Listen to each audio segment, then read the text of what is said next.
Edição de notícias de última hora, sou Benita Levine, ao vivo de Tel Aviv. Obrigada por nos acompanhar em meio a tantos acontecimentos. Israel está intensificando seus ataques contra alvos terroristas em duas frentes ao mesmo tempo, realizando ataques simultâneos em Teherã e Beirute neste dia. Ataques intensos atingindo locais militares na capital iraniana, também tendo como alvo uma reunião crucial onde clérigos se reuniram para eleger o próximo líder supremo.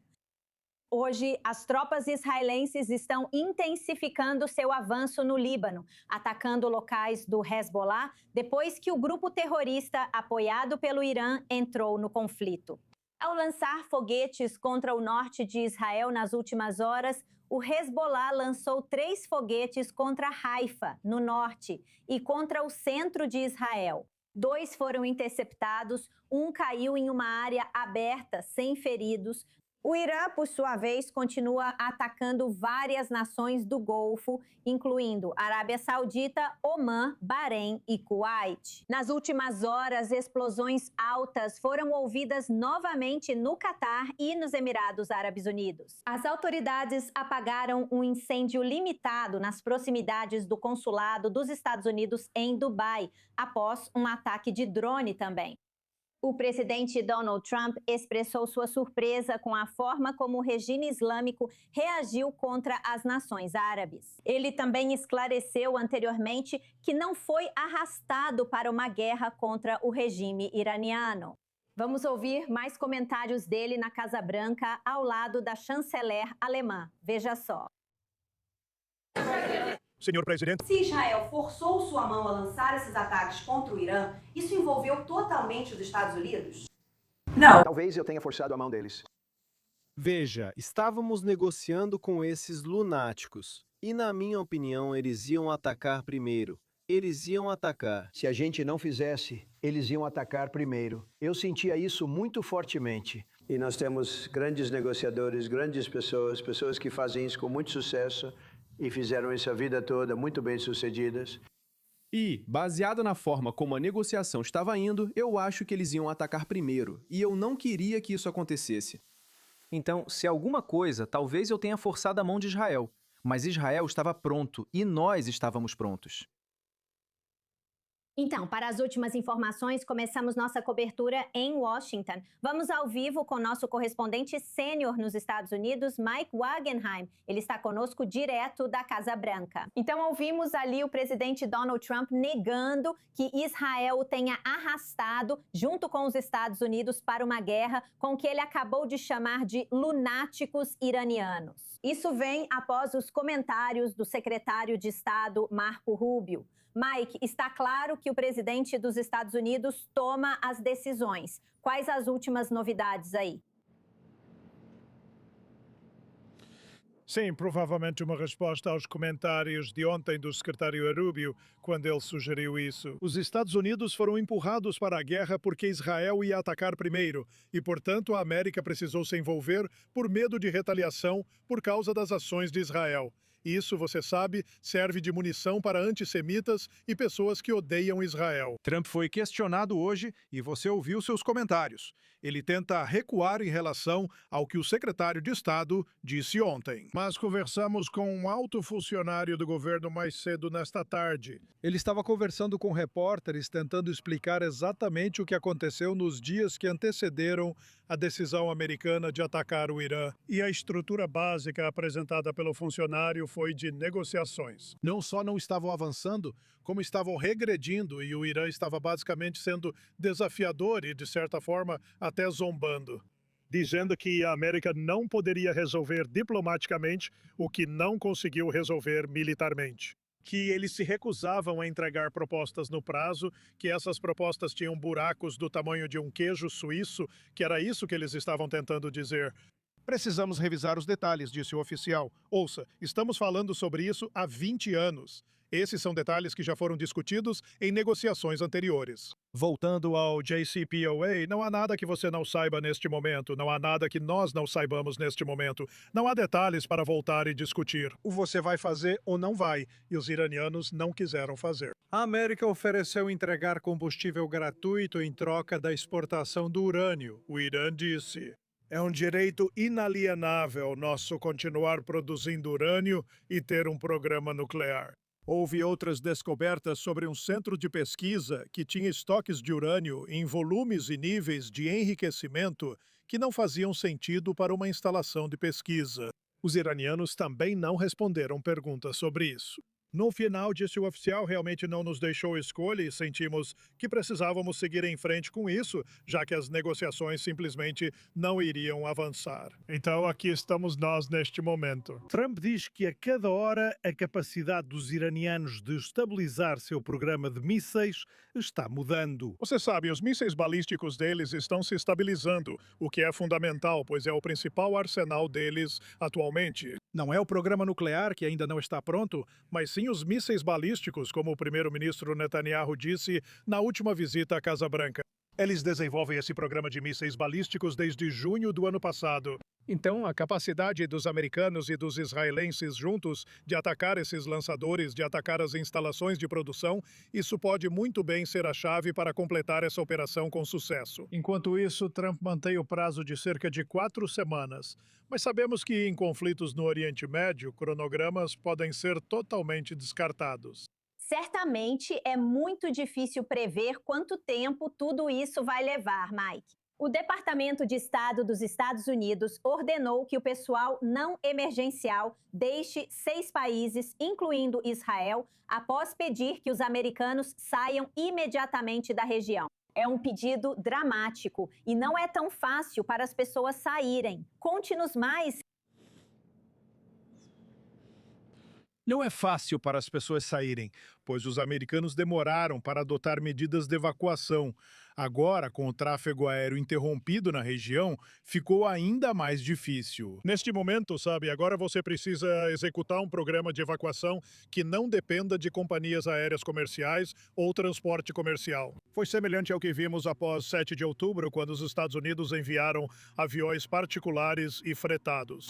Eles parecem estar se preparando para isso, mas já estamos há dias nessa guerra e muitos países já decidiram. O Departamento de Estado diz que várias centenas de israelenses, ou melhor, americanos, já foram evacuados de Israel. Há cerca de mais 130 agora que podem ser retirados de lá pelos americanos no próximo dia ou algo assim. Já se passaram alguns dias desde o início do conflito e parece que o Departamento de Estado ficou um pouco para trás ao organizar seus planos. Mas há algumas horas eles disseram que agora estão montando esse plano de evacuação e colocando em prática. E falando sobre pessoas querendo deixar a região. Mike, o incêndio enorme em Dubai, perto do consulado dos Estados Unidos, após um ataque de drone iraniano. E isso continua acontecendo, cada vez mais manchetes, enquanto falamos sobre os acontecimentos em todo o Golfo. Enquanto conversamos, estamos realmente olhando para imagens agora de Dubai e, com certeza, parece muito assustador. E tantos desses ataques de drones e ataques com mísseis em várias nações árabes, até mesmo Donald Trump diz. Este é um dos fatos mais surpreendentes. A reação do regime àquela operação conjunta no sábado pelos Estados Unidos e Israel. E, claro, essa operação continua. Enquanto conversamos, conte-nos mais. Bem, lembre-se de que o plano do Irã era lançar esses mísseis e drones para pressionar. Com todos os danos causados, com toda a reação negativa que pode ter surgido, isso deveria ser um ponto de pressão sobre o governo Trump. O objetivo era causar danos para que os países do Golfo dissessem: chega, não estamos envolvidos e não deveríamos suportar isso. Eles iriam a Washington e proporiam: vamos achar uma solução para evitar mais prejuízos. Na verdade, isso saiu pela culatra para os iranianos, pois sauditas, camarates, bahreinitas, kuwaitianos e outros apontam o dedo de volta para o Irã.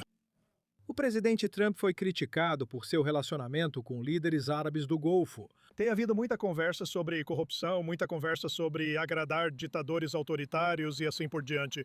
Essas podem ser vistas como críticas legítimas. Neste momento específico, estes relacionamentos têm sido extremamente úteis. E o fato de o presidente Trump estar recebendo o apoio desses aliados árabes, em vez de reação negativa neste momento, pode muito bem, mais uma vez, ser outro ponto-chave para vencer esse conflito. No final.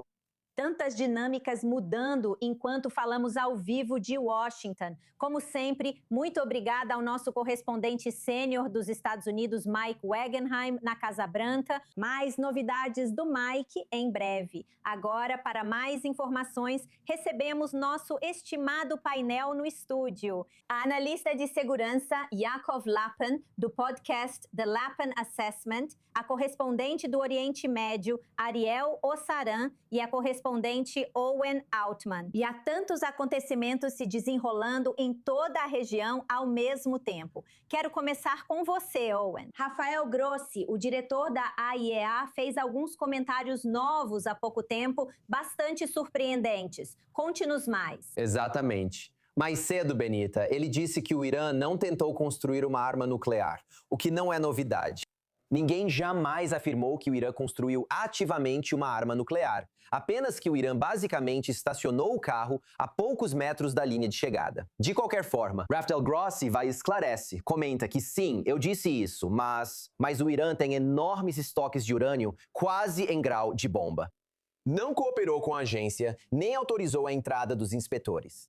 E até que o Irã esclareça suas disposições de salvaguardas, essencialmente dizendo, até que o Irã nos diga o que está acontecendo com seu programa. Eu, Rafael Grossi, o chefe da AIEA, não posso afirmar que o programa é totalmente pacífico.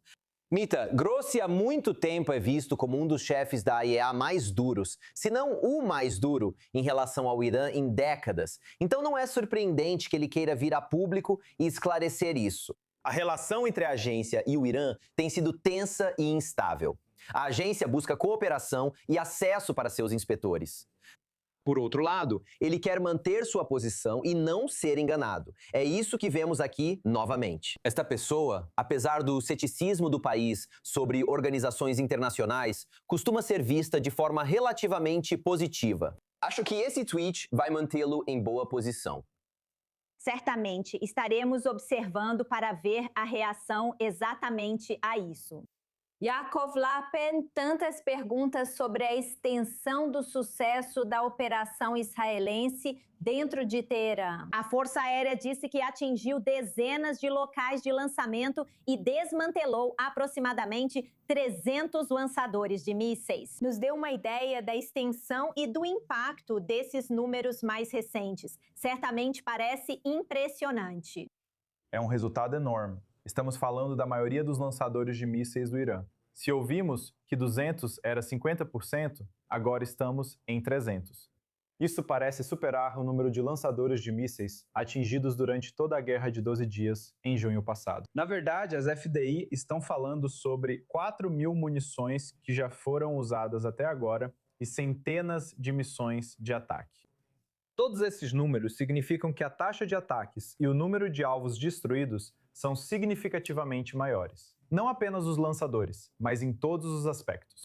Em 4 dias, o que a Força Aérea de Israel conseguiu é significativamente maior do que o que foi alcançado na Guerra de 12 Dias em junho passado. Acho que esses números falam por si só. 300 lançadores, 4.000 munições, centenas de missões de ataque. Definitivamente superando o que foi feito antes. Isso se deve claramente às lições da Guerra de 12 Dias. Parece, para mim, que a Força Aérea de Israel, após a guerra, eles revisaram estratégias e buscaram mais otimização, já que o banco de alvos crescia entre os conflitos. Então eles descobriram como usar os mesmos caças, as mesmas formações, mas para maximizar a taxa de ataques. Não creio que qualquer força aérea mundial tenha esses números. Certamente é extremamente impressionante. E a gente se pergunta o que isso significa para a capacidade do regime iraniano de continuar atacando. Não só Israel, mas, como temos discutido, muitas partes do Oriente Médio. Agora, essa não é a única frente que estamos cobrindo além dos acontecimentos dentro do Irã. Também estamos acompanhando os desdobramentos no Líbano e estamos ouvindo. Há poucos instantes, Dani Danan, o embaixador israelense na ONU disse que as autoridades do governo libanês precisam pressionar o Hezbollah. Precisamos entender exatamente o que isso significa, principalmente sobre os acontecimentos no local. Então vamos agora para a nossa correspondente Balik Ladin, que está no norte de Israel. Balik, o Hezbollah lançou 3 foguetes contra Israel. Mais cedo à noite, em Haifa, no norte e no centro de Israel, ouvimos as sirenes. Claro, aqui em Tel Aviv também. 2 foram interceptados e 1 caiu em uma área aberta. Conte pra gente o que está acontecendo em toda essa frente. E claro, o último apelo de Dani Danan, o embaixador israelense na ONU. Explique pra gente. Sim, e o alvo é óbvio, acho que é Glilo. Mais uma vez, o Hezbollah anunciou que está mirando no que eles chamam de quartel-general de inteligência de Israel na região de Glilo, ao norte de Tel Aviv. Eles falharam, é claro. Eles já tentaram atacar o mesmo complexo várias vezes antes, durante, é claro, a guerra entre Israel e o Hezbollah, e falharam. E desta vez também. De acordo com as forças de defesa de Israel, os mísseis caíram em áreas abertas e não causaram nenhum dano ou ferimento. Agora, essa não é a única maneira que o Hezbollah está tentando atingir comunidades e ativos israelenses em geral. Estamos falando também sobre ataques com drones. Nas últimas horas, eles tentaram mais uma vez atacar as comunidades do norte de Israel e os sírios dispararam em Arab Aramshi, que fica bem na fronteira, isso é na Galileia Ocidental e, claro, na Alta Galileia. Receberam alguns drones. Bem, um deles conseguiu causar danos a uma das casas lá, mas ninguém ficou ferido por causa disso, aliás, Mada. As autoridades de saúde israelenses disseram que uma pessoa, como resultado das sirenes, aparentemente a caminho do abrigo em Holon, ao sul de Tel Aviv, foi ferida e levada ao hospital. Mas nada além disso. Agora, o objetivo israelense no Líbano está começando a ficar cada vez mais claro. Ouvimos hoje o chefe do Estado-Maior, Eyal Zamir, falando sobre a escalada no norte. Ele disse que o Hezbollah cometeu um erro ao atacar Israel e que Israel agora vai continuar atacando o Hezbollah até que eles se desarmem. Esse é o objetivo atual em Israel, continuar a operação até que o Hezbollah concorde em se desarmar. Claro, Israel faz isso, então, de acordo com o que estamos recebendo do Líbano, muitas áreas foram alvo. Tiro, que é uma das grandes cidades do sul, aparentemente um complexo que pertence a Jamal Islamia, que na verdade é uma facção sunita. Mas luta ao lado do Hezbollah contra Israel, também lutou contra Israel durante a guerra em 2024. E o complexo deles foi alvo de acordo com o que eles estão dizendo. Então isso é além, é claro, da operação terrestre que está se ampliando, embora ainda não tenhamos certeza de como. Qual é o objetivo lá e até onde as forças de defesa de Israel realmente vão avançar em terra? Atualmente, o Hezbollah afirma confrontar as forças de defesa de Israel, mas a escala da operação terrestre ainda não está clara. O ministro da Defesa de Balik, Israel Katz, confirmou que as forças de defesa de Israel expandiram posições no Líbano para proteger cidades fronteiriças e avançam para controlar novos pontos estratégicos. Como isso provavelmente será recebido em toda essa frente? O que você acha? Bem, antes de tudo, Israel está fazendo a coisa certa ao não evacuar as pessoas no norte. Eu me lembro que estava no norte nos primeiros dias após 7 de outubro e a evacuação estava sendo feita para as pessoas lá. Dezenas de milhares de pessoas foram evacuadas da noite para o dia e isso, por si só, aparentemente foi um erro. As autoridades israelenses admitem isso e afirmam que não cometerão o mesmo erro. Dizem que vão ampliar a zona de segurança. Essa grande operação visa criar uma zona de segurança entre o Hezbollah e as comunidades israelenses. Mas se isso será suficiente para parar os ataques, todos os ataques? Afinal, o Hezbollah pode realmente usar seus mísseis e foguetes, que estão até mesmo ao norte do rio Litani, e atacar comunidades israelenses no norte e até muito além disso. Então, a operação terrestre tem seu próprio objetivo, mas ela não vai parar todos os ataques. E claro, não podemos esquecer o desafio dos drones para os sistemas de defesa aérea de Israel. Embora o novo feixe de laser, ou Magen-Or, tenha sido instalado na região norte e em muitas outras áreas em Israel, aparentemente os drones ainda são uma ameaça para Israel. Vimos isso hoje e parece que continuará nos próximos dias. Com certeza vimos isso hoje. Israel Katz dizendo que a promessa de segurança para as comunidades do norte será garantida. Isso está se mostrando uma tarefa difícil. Correspondente Balik Ladin, no norte de Israel, agradeço pela atualização. Mais informações de Balik na próxima hora.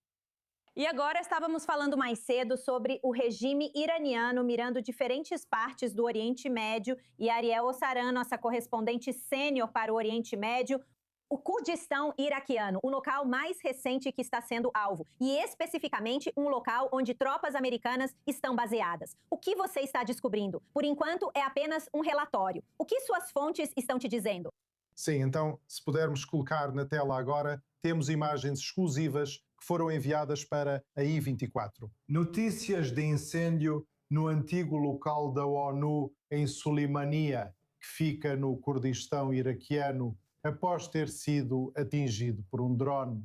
Agora, coincidindo com isso, temos relatos de explosões no aeroporto internacional de Bagdá, no Iraque, e sirenes no Bahrein. Então vemos aqui que o Irã e seus aliados estão constantemente envolvidos em tentar atacar locais que eles afirmam ter ligação com as forças dos Estados Unidos. Além disso, o consulado dos Estados Unidos em Dubai foi atingido por um drone. As autoridades locais dizem que o incêndio está sob controle neste momento e que não houve feridos. Mas, na verdade, vemos que não é só Israel que está um dos principais alvos do poder de fogo do Irã. Mas, na verdade, eles estão atacando toda a região. E, de facto, aqui o que estamos vendo agora, isso é de Suleimania, no nordeste do Iraque. Essa é a região do Kurdistão, ali perto da fronteira com o Irã. Então, como eu estava dizendo, o Irã aqui está enviando uma mensagem clara para todos os seus vizinhos regionais. Não tenho certeza se a mensagem que ele quer enviar é a que está sendo recebida, porque nas conversas que tenho tido com pessoas no Golfo, elas dizem que querem ver seus países se envolvendo para combater o Irã, para mirar o Irã. Por exemplo, uma fonte no Golfo me disse, abre aspas, não existe almoço grátis quando Israel é o anfitrião. Ou seja, eles entendem que quando Israel vai atrás do Irã, eles também podem ser afetados. Mas eles querem ver a queda do regime islâmico agora. Nesse sentido, pelo que estou entendendo no Golfo, especificamente na Arábia Saudita, por exemplo, eles querem entrar na luta, mas não podem, ou sentem que não podem fazer isso. Enquanto Israel estiver envolvido nessa guerra contra o Irã, porque eles não querem parecer que estão lutando ao lado do Irã. Então, pelo que eu estou entendendo, foram enviadas mensagens ao presidente dos Estados Unidos, Donald Trump, dizendo que se Israel se afastar e parar seu envolvimento na guerra, eles então vão se envolver e retaliar contra o Irã. Isso levanta muitas dúvidas sobre a importância deles manterem sua própria segurança nacional. Se forem atacados e evitarem retaliação só por imagem, isso não atende aos interesses de segurança nacional deles. No fim, porém, a decisão é deles. Os Emirados Árabes Unidos afirmam ter sofrido mais de 1.000 ataques iranianos desde o início e ainda estamos no 4º dia. Como eles conseguem resistir a esse tipo de investida do regime islâmico neste momento?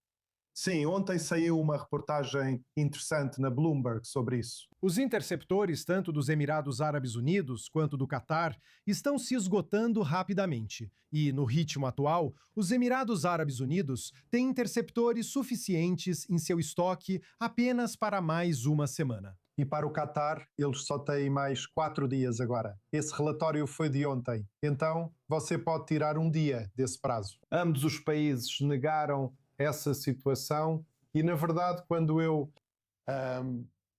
entrei em contacto com fontes nesses países, eles disseram que ainda não procuraram seus aliados para reabastecer seus estoques. Mas, de facto, nesse ritmo, é impossível ver como eles não serão colocados em uma situação em que precisarão reabastecer esses estoques. E isso faz parte da estratégia iraniana que foi discutida aqui anteriormente, que o Irã vê a pressão que está colocando sobre os países do Golfo como algo que pode forçar esses países a então pedir aos Estados Unidos um cessar-fogo, para que eles não sejam colocados em uma situação em que sejam atacados pelo Irã e não possam se defender, muito menos retaliar, como mencionei anteriormente. Mas, no fim das contas, eles estão em uma situação muito precária. E, especificamente em relação a Dubai, acho que 3 vezes mais drones foram enviados para Dubai e Abu Dhabi do que o Irã enviou para Israel. E os Emirados Árabes Unidos são um dos maiores parceiros comerciais do Irã, com 30 bilhões de dólares em comércio no ano passado. Então, não está muito claro o que o Irã está tentando alcançar aqui, ou se eles realmente vão conseguir o que estão buscando. Por fim, a pressão sobre o Golfo é muito alta. 30 segundos para o intervalo. Acho que o que o Irã está tentando alcançar são, na verdade, 2 coisas. Primeiro, eles estão tentando criar um lobby anti-guerra no Golfo, aterrorizando a região. Eles tentam pressionar Washington para encerrar a guerra, fazendo isso ao aterrorizar vizinhos. Acho também que eles querem se vingar de qualquer país do Golfo ou vizinho que coopere. Que eles suspeitam de cooperar com os Estados Unidos ou com Israel ou com ambos. Eles estão tentando dizer, se vocês continuarem fazendo isso, vamos considerá-los inimigos. Não existe mais meio termo. Ou você é neutro ou vai ser visto como inimigo e tratado como tal. Então, acho que isso é realmente calculado. Isso certamente os deixa parecendo incrivelmente isolados neste momento. Senhores, fiquem conosco. Vamos fazer uma pausa bem rápida e quando voltarmos... Nossa cobertura continua nesta edição de notícias de última hora. Não saia daí. Este é o I24 News.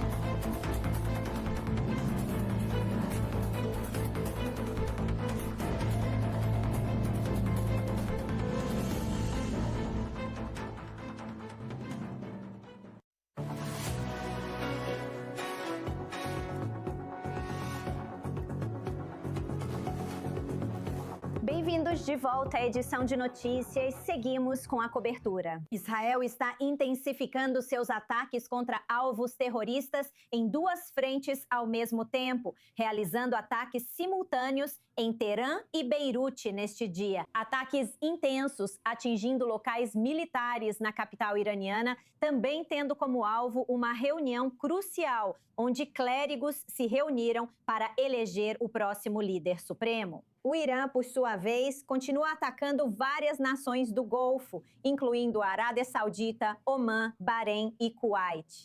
Nas últimas horas, explosões altas foram ouvidas novamente no Catar e nos Emirados Árabes Unidos. E as autoridades conseguiram controlar um incêndio limitado nas proximidades do consulado dos Estados Unidos em Dubai, após um ataque de drone iraniano.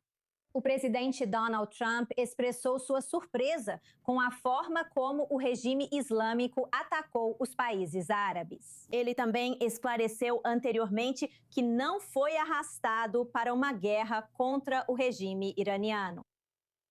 E agora, para mais reações, é um prazer receber Ghazeli Sharmad, porta-voz da Assembleia do Reino do Irã e filha da ativista Shamshid Sharmad, que foi assassinada pela República Islâmica. Juntando-se a nós agora de Los Angeles, muito obrigada pelo seu tempo. Não consigo imaginar os sentimentos que você deve estar tendo ao saber do que aconteceu nos últimos dias. Como foi para você quando ouviu isso pela primeira vez? O líder supremo e 40 dos comandantes iranianos foram eliminados no início desta operação conjunta no sábado. Como você reagiu? Como você se sentiu? É tão surreal, é tão inacreditável saber que a partir de agora será assim. Os assassinos, os torturadores, as pessoas que sequestraram meu pai, o torturaram por 4 anos e meio, o assassinaram e depois profanaram seu corpo. Que estão estuprando nossas crianças, que estão atirando nos olhos das nossas mulheres, que fizeram tanto mal por tanto tempo que já não estão mais neste mundo para continuar fazendo esse mal. Mas, ao mesmo tempo, além de toda a alegria que você viu do Irã, de todos os cantos do Irã para todos os cantos do mundo, de alívio, nós também entendemos que esse regime islâmico não se justifica por sua liderança. Eles já estão no processo de tentar substituir liderança após liderança após liderança. Toda a estrutura do regime islâmico é baseada em suas forças repressivas, que são a Guarda Revolucionária Islâmica, IRGC, e as forças paramilitares Basij. Então foi um grande alívio ver que os próximos ataques foram primeiro para o quartel-general da Guarda Revolucionária Islâmica, IRGC, e dos Basij. E espero que eles tenham como alvo a maior parte desses aparatos repressivos do regime islâmico, que estão matando milhares de iranianos e precisam ser detidos.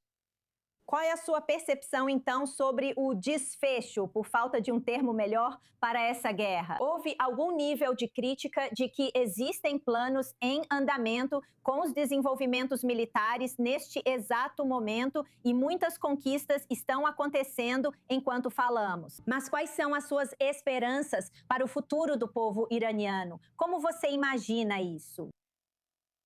Não são apenas esperanças, isso já está acontecendo. O plano do povo iraniano sempre foi a libertação. Você precisa entender que em 1979, isso foi um golpe islâmico por forças islamistas árabes, que são estrangeiras ao povo iraniano. Elas são anti-iranianas. Os ayatollahs são tão estrangeiros ao Irã quanto são para Israel e para os Estados Unidos. Eles vieram para destruir o Irã e têm matado iranianos, todos os iranianos, durante todo esse tempo. Então, desde o momento em que chegaram ao poder, o povo iraniano tentou se libertar ano após ano, revolução após revolução, levante após levante. Foram deixados sozinhos pelo mundo para enfrentar o poder militar, metralhadoras e um sistema de linchamento que os matou, torturou e estuprou por tanto tempo. Então, pela primeira vez, o povo iraniano não está sozinho. Eles têm aliados em Israel, nos Estados Unidos e ao redor do mundo que entendem. Esse regime é igual ao regime de Hitler, igual aos nazistas, uma força genocida e expansionista que está em guerra com a civilização dentro do Irã e fora do país. Então, esse regime não pode mais existir.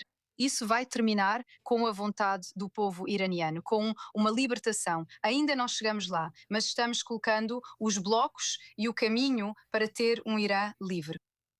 Muito se falou sobre as especulações em torno do príncipe herdeiro Reza Pahlavi. Qual é a sua percepção sobre isso? Que papel ele pode ter no futuro? O príncipe herdeiro do Irã, no ano passado, em 2025, em junho ou julho de 2025, criou a primeira coalizão de forças de oposição iranianas fora do país. Esta é a maior e mais diversa coalizão da oposição iraniana, indo da esquerda para a direita até o centro, reunindo todas as etnias, todas as crenças, todas as classes socioeconómicas, todos os tipos de ideologia política combinados em uma só coalizão. O povo do Irã está respondendo exatamente a essa coalizão. E eles estão chamando o príncipe herdeiro não para a liderança futura, que será determinada pelo povo iraniano mais tarde. Quando forem libertados, eles estão todos juntos chamando o príncipe herdeiro para liderar a transição. Assim, é com essa força de transição que Estados Unidos, Israel e nossos aliados externos podem atuar. Porque agora, quando estamos enfraquecendo o aparato do regime islâmico e pedindo à Guarda Revolucionária para depor as armas, para quem eles deveriam se render? Se não houver força no local, a quem eles se renderiam? Então o príncipe herdeiro, em sua capacidade como líder de transição, já trabalhou com o povo dentro do país. Por isso, em janeiro, houve levantes pedindo o nome dele. Ele mostrou deserções no exército da Guarda Revolucionária. Essas são as pessoas que precisam ver uma liderança soberana estabelecida, para então receber ordens dessa liderança. Então é fundamental neste momento que não estejamos apenas focando em derrubar esse regime, mas também no plano estrutural da transição, que tem um plano de 100 dias sobre como transferir a soberania dos ocupantes do Irã para o povo iraniano, de forma tranquila. Os tempos estão mudando. Falar com você torna tudo mais real. Obrigada, Gazelle Sharma. Seguimos acompanhando o desenrolar dos fatos. Obrigada por estar conosco. Ao vivo de Los Angeles. Obrigada. Uma coragem incrível. Que mensagem linda, linda está sendo enviada agora sobre o futuro, especialmente para as mulheres no Irã. Sim, com esperança. Vamos ver como tudo se desenrola. Correspondente sênior do Oriente Médio, Ariel Ozaran, vamos trazer mais uma atualização sobre os acontecimentos no Irã. E sobre o líder supremo e os planos de enterro em Mashhad, o que está descobrindo? O que pode contar? Sim, então. O prédio da Assembleia dos Especialistas em Qom foi atingido mais cedo hoje. E o porta-voz das Forças de Defesa de Israel, Efi de Ferran, nesta noite não pôde confirmar isso. De fato, eles estavam se reunindo para escolher o próximo líder supremo. Segundo a Farsi News da Guarda Revolucionária, a decisão final sobre a eleição de um novo líder supremo será adiada até depois do funeral de Ali Khamenei, que será enterrado na próxima semana em sua cidade natal, Mashhad, que é a segunda maior cidade do Irã, no nordeste do país. Vai ser muito interessante ver essa cerimônia e procissão realmente acontecer, com a superioridade aérea dos Estados Unidos e de Israel em todo o país, para ver quais autoridades iranianas de alto escalão estarão presentes. Ao enterrar o líder supremo, todos devem comparecer, desde Ali Larijani, o principal oficial do Conselho de Segurança, até Massoud Pezeshkian, o presidente, até mesmo o ministro das Relações Exteriores, Abbas al-Raqi. Podemos esperar vê-los junto à alta liderança da Guarda Revolucionária Islâmica. Então é muito interessante que isso já tenha uma data marcada para a próxima semana, enquanto esta guerra ainda está em andamento e espera-se que continue na próxima semana. Mas, no final das contas, o funeral será na próxima semana e a decisão sobre o substituto de Khamenei provavelmente será adiada até depois dessa cerimônia. Também será interessante ver quantos dos mais de 80 clérigos que, segundo dizem, estavam nessa reunião da Assembleia que foi alvo, estarão no funeral. Se é que algum deles estará, a última informação... Certo, seguindo o que Ariel estava dizendo, e na verdade voltando ao que nosso convidado disse, devemos lembrar que, segundo especialistas em Irã e em Israel, esse regime tem cerca de 15% de apoio popular. É uma minoria, mas relevante. Não importa muito o futuro do Irã, desde que haja transição após o regime. Esses 15% ainda estarão presentes, terão voz e papel na sociedade, influenciando o futuro do Irã, duas situações distintas. Mas se você olhar para a Europa Oriental pós-comunista, por exemplo, ou até mesmo para a ex-União Soviética pós-comunista, membros do partido e das elites tiveram papel no que aconteceu depois. São, porém, duas transições bem diferentes. É altamente improvável que o Irã, dado que estamos nesse tipo de conflito, nesse tipo de guerra, passe pelos tipos de transições que vimos lá. Mas ainda assim, a elite e até mesmo os soldados rasos dessa revolução, por assim dizer, na República Islâmica, vão estar lá, do outro lado. Mesmo que a maioria não esteja com eles, ainda estarão lá e precisarão ser considerados de algum modo. Com certeza estaremos observando, sem dúvida toda a região estará observando para ver o que acontece. Por isso, tantas perguntas. Quem comanda? Quem decide? Senhores, fiquem conosco, ainda temos muito para analisar. Mas agora quero voltar para a nossa correspondente Joe Brown. Ela se junta a nós mais uma vez de Tel Aviv, onde estilhaços caíram várias vezes durante o dia. Qual é a atualização mais recente que você pode nos dar sobre o que está acontecendo dentro de Tel Aviv? Bem, acho que é fácil falar sobre o que não está acontecendo dentro de Tel Aviv. Porque agora, se isso tivesse sido planejado há uma semana, haveria milhares de pessoas ao meu redor. Pessoas que vêm de todo o mundo para beber, dançar, se divertir e usar fantasias racialmente insensíveis. Porque hoje é Purim e as pessoas estariam em uma situação que não teria acabado com a guerra que temos agora. As pessoas estariam nas ruas comemorando por dias a fio. Hoje, devido à ordem do Comando da Frente Interna das Forças de Defesa de Israel, proibindo reuniões fora de abrigos antiaéreos, isso não ocorreu. Na noite passada, porém, houve algumas festas nos abrigos subterrâneos após a leitura da Megillah, a história de Purim. E há uma semelhança muito clara entre a história de Purim e o que está acontecendo agora. A história de Purim, para quem não sabe, havia um rei na Pérsia e seu braço direito, Hamã, organizou um plano para exterminar a população judaica da Pérsia. No entanto, os judeus reagiram, com Mordecai e a rainha Esther, e isso acabou não acontecendo. Hamá foi derrubado e o povo judeu sobreviveu. Isso é contado ano após ano. O povo judeu comemora isso todos os anos. E eu acredito que esse foi o som de um míssil. Então, Joe, Você precisa ir. eu vou procurar um cômodo seguro o mais rápido possível. Muito obrigada, Joe Brown. E ele está absolutamente certo. Sirenes de alerta vermelho estão tocando, indicando mísseis se aproximando. Nosso painel vai para o abrigo agora mesmo. Vamos passar novamente para a nossa equipe em Washington e retornaremos assim que for seguro fazê-lo. Fiquem ligados, voltamos em breve.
Mike Wagan, estou aqui na Casa Branca em Washington, enquanto nossa equipe em Tel Aviv vai para o abrigo Alertas Vermelhos em Israel. Se você está ouvindo sirenes agora, se está recebendo alertas no seu celular, por favor, vá para o abrigo mais próximo. Não espere nem um segundo, vá o mais rápido possível. Vamos mantê-lo informado sobre o que acontece em Washington. Hoje, mais cedo, o presidente Trump falou à imprensa ao lado do chanceler alemão Friedrich Merz durante uma reunião. Trump esclareceu alguns comentários que o secretário de Estado Marco Rubio fez ontem, sugerindo que a iminente ação israelense contra o Irã basicamente forçou os Estados Unidos a entrarem na guerra devido ao temor americano de que o Irã retaliaria não apenas contra Israel, mas também contra os Estados Unidos. Trump foi questionado diretamente sobre isso e ele disse que não. Com base na forma como as negociações estavam indo, eu acho que o Irã atacaria primeiro e eu não queria que isso acontecesse. Então, se alguma coisa, talvez eu tenha forçado a mão de Israel. Vamos fazer uma pausa aqui por um momento para atualizar vocês sobre os alertas vermelhos que estamos vendo agora na nossa tela, vindos do sistema de alertas do Comando da Frente Interna de Israel. Ao longo de toda a costa do Mediterrâneo, se estendendo quase até Jerusalém, a leste, indo um pouco ao norte de Netânia, entre Netânia e Edera, e descendo até Ashkelon, no sul. Eles se estendem pela parte leste do país e vão até Belém. Estamos vendo alguns alertas perto de Hebron, também ao norte, em direção a Jerusalém, e alguns próximos a Shem, perto de Nablus também. Então há uma série de alertas acontecendo em todo o país neste momento. Novamente, se você estiver ouvindo ou vendo alertas vermelhos no seu celular, por favor, vá para o abrigo o mais rápido possível. Então, aqui na Casa Branca hoje, Donald Trump disse que algo precisava ser feito em relação ao Irã. Ele disse: já se passaram 47 anos. Eles têm matado pessoas em todo o mundo há muito tempo. Elas realmente foram um propagador do terror em todo o mundo por muitos, muitos anos. Fim de citação. Ele também disse: achei que íamos ter uma situação em que seríamos atacados. Muitos desses mísseis que estão atingindo são estacionários. Eles estavam apontados para lá há muito tempo para esses outros países, então acho que eu estava certo sobre isso. Essas foram citações de Donald Trump de mais cedo. Hoje, ele ainda está em alta. Nós estamos.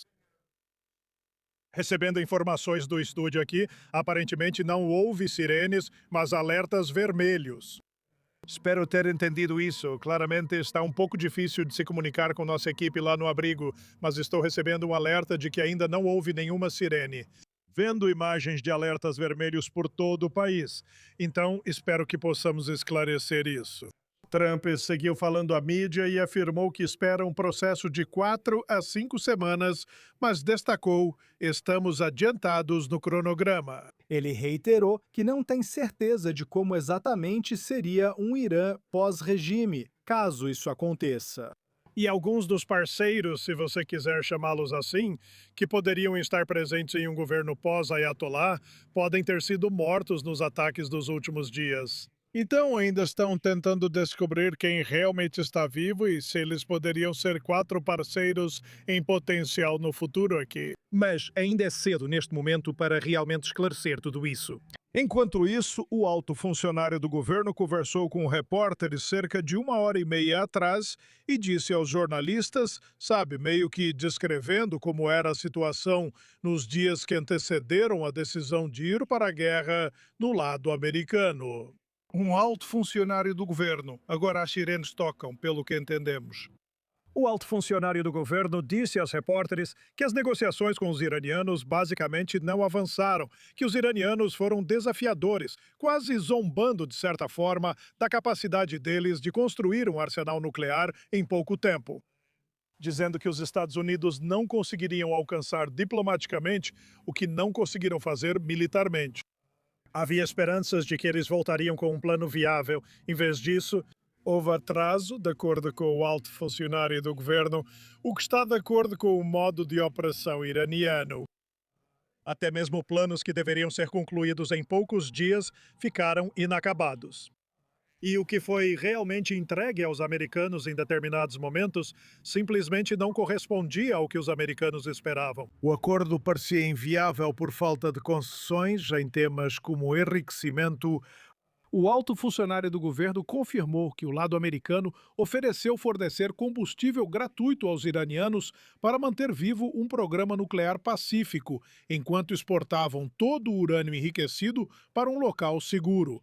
Eles disseram que os iranianos se recusaram a fazer isso. Enriquecer é um direito inalienável e soberano para eles, e recusaram-se a discutir isso. Eles recusaram negociar o programa de mísseis balísticos e não quiseram discutir o apoio a grupos terroristas. No fim, não houve concessões suficientes e, segundo o funcionário do governo, aquilo não avançava, muito menos rapidamente. Então a decisão foi tomada e acabou. E Donald Trump, no final, disse que se eles não estão dispostos a sentar à mesa, não faz sentido continuar essas discussões. Então a decisão foi tomada naquele momento de ir para a guerra. Estamos vendo aqui de Washington os últimos alertas vermelhos em Israel. Neste momento, de oeste a leste, por todo o país, desde a costa, passando por Jerusalém e quase até a fronteira com a Jordânia. Aqui está ao norte agora, um pouco ao sul de Netânia, ao longo da costa. Uau! Cobrindo completamente o meio, a parte central do país, passando por Dostá e quase chegando à fronteira com a Jordânia. De novo. Se você está ouvindo essas sirenes ou se está vendo esses alertas no seu celular, por favor, vá para um abrigo o mais rápido possível. Esses alertas vermelhos passando por Gustan, por Raccoon, pela região de Sharon, Samaria, por toda essa área. Por favor, por favor, por favor, tenham cuidado aí fora. Marco Rubio, secretário de Estado e conselheiro de Segurança Nacional, falando com repórteres há pouco tempo no Capitólio, onde ele está informando toda a Câmara e todo o Senado a portas fechadas hoje. Agora estamos vendo pelo menos um míssil, pelo que entendi, sobre o centro de Israel. Vamos mantê-lo informado sobre essa situação enquanto transmitimos as notícias aqui. Desculpe por ir de um lado para o outro enquanto tentamos acompanhar o que acontece em Israel e informar os Estados Unidos. Rubio afirmou aos repórteres: nossos objetivos seguem os mesmos desde o início. O Irã nunca pode ter uma arma nuclear e não permitiremos que o Irã se esconda atrás da imunidade de um enorme estoque de mísseis balísticos de curto prazo. Temos total confiança de que esses objetivos serão alcançados. Rubio também esclareceu um pouco enquanto agora estamos ouvindo explosões altas no centro de Israel, que o comentário dele ontem sobre Israel possivelmente forçar os Estados Unidos a entrar na guerra, ele também tentou esclarecer isso. Ele contou que alguém perguntou ontem, entramos por causa de Israel? E respondeu, não. Paro aqui porque não foi exatamente isso que ele disse, mas retorna a citação. Eu te falei que isso teria que acontecer de qualquer jeito. Eu te falei que isso teria que acontecer de qualquer jeito. Trump tomou uma decisão. E a decisão que ele tomou foi que o Irã não iria poder se esconder atrás do seu programa de mísseis balísticos. Fim da citação. Enquanto isso, o Departamento de Estado, talvez tardiamente, começa a evacuar americanos presos no Oriente Médio. Eles identificaram voos fretados e opções de voos militares, expandiram as opções de voos comerciais e agora estão tentando organizar uma evacuação em massa dos americanos que ficaram presos no Oriente Médio. Marco Rubio, implorando aos americanos nessa situação agora, ele disse: precisamos saber onde vocês estão. Precisamos ter informações de contato dos americanos que precisam de assistência.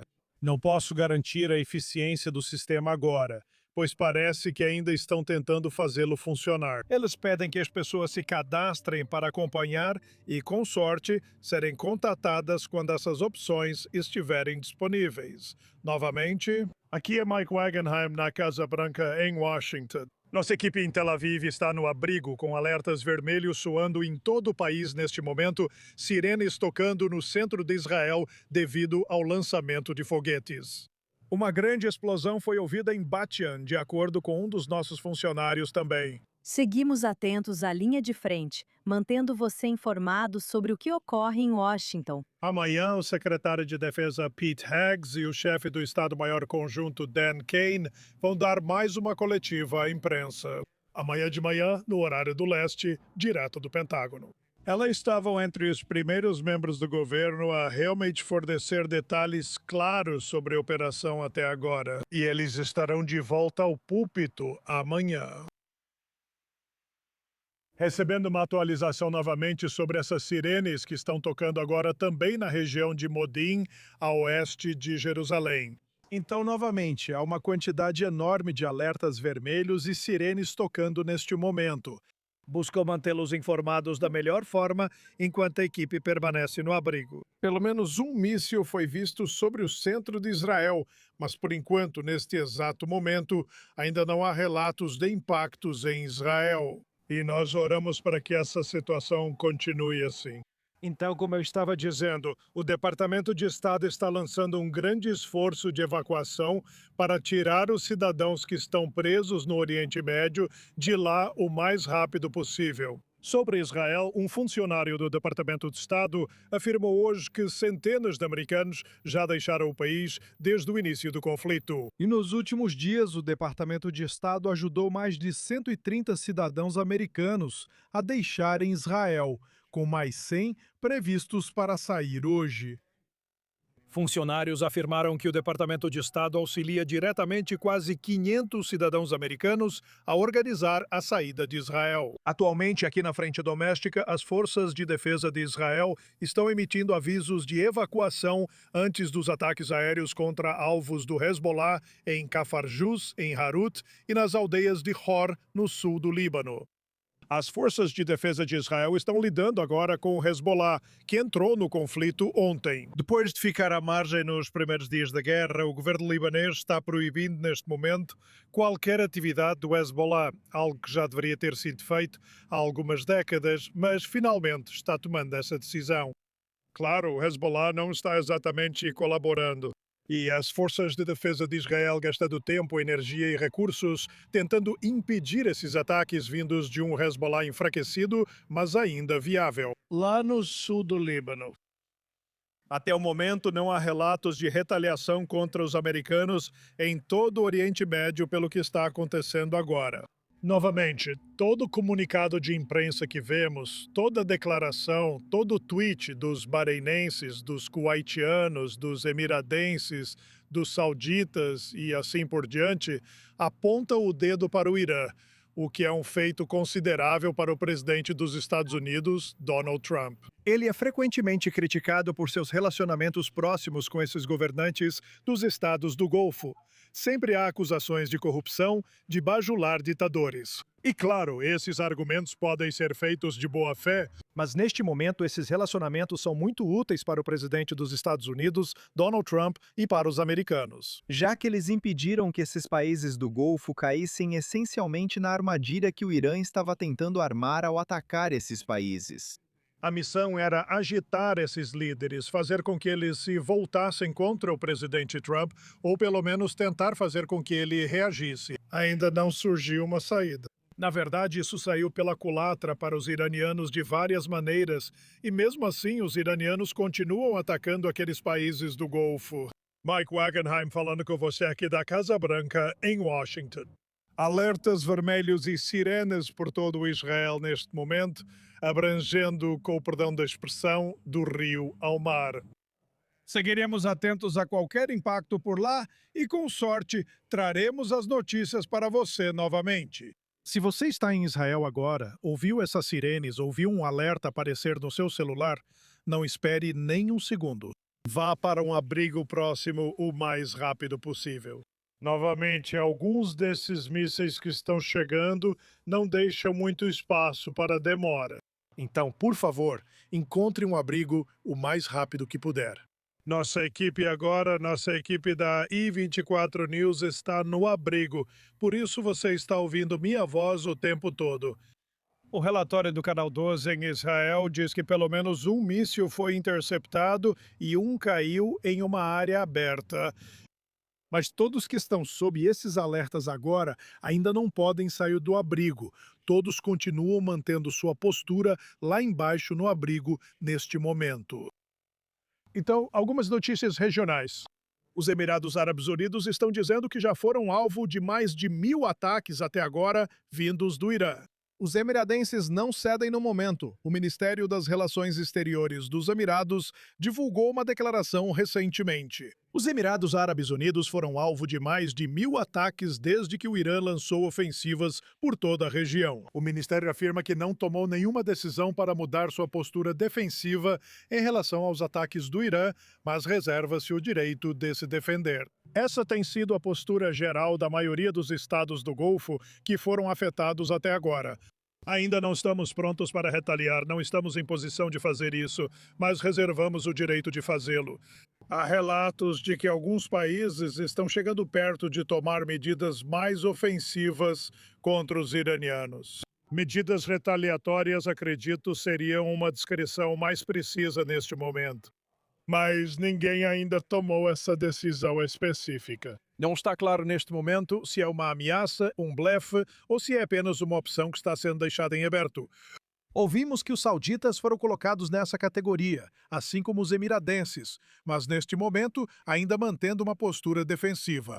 Entendemos que nossa equipe da I24 News lá em Jaffa recebeu autorização para voltar ao estúdio, então eles vão se juntar a você em pouco tempo. Mais uma vez, aqui é Mike Wagenheim, em Washington, na Casa Branca, onde o presidente dos Estados Unidos, Donald Trump, falou com a imprensa há algumas horas. Mais uma vez, explicando a razão pela qual os Estados Unidos entraram em guerra, esclarecendo que não foi Israel que forçou a mão dos americanos, mas sim os Estados Unidos que talvez tenham forçado a mão de Israel. Provavelmente isso soa como música para os ouvidos de alguns em Jerusalém, que temem que os comentários do secretário Rubio ontem, em sentido contrário, possam ter um efeito negativo no relacionamento entre os Estados Unidos e Israel. Vamos ver como tudo isso se desenrola com o tempo, mas, enquanto isso, Rubio e Trump estão tentando consertar um pouco a situação hoje. Com esses comentários voltando à tona, amanhã, o secretário Hegseth, presidente do Estado-Maior Conjunto, Dan Kane, vai se pronunciar à imprensa.